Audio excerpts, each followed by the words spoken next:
Ladies over 40, we need to avoid the hard and fast approach when it comes to fat loss. I have a client who comes in about 200 calories below the macro targets that I have given her for her fat loss phase. Now, she is steadily losing weight, but this week I said, I really want you to try to reach for those targets that I gave you. Try to avoid coming up short. Now, I think we all think if I eat even less, then the fat loss will go even faster. I'm really focused on losing. That's my goal. But here's why I told her this week, I really want you to try to eat more and let's see what happens. You can't just be focusing on the scale during a fat loss phase. You have to be looking at the whole picture in terms of how your body is reacting to this fat loss phase.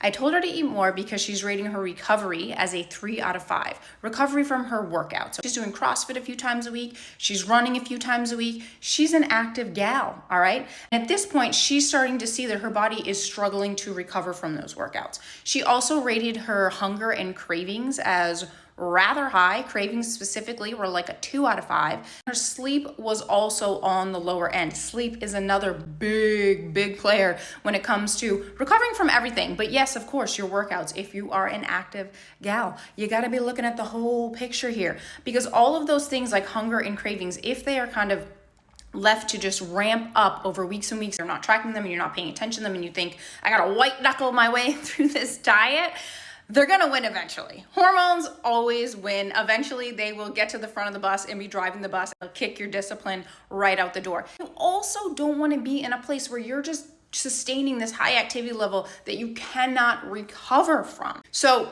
less is not always more. Does that make sense? Less food is not always more results. We're looking for sustainability here, ladies.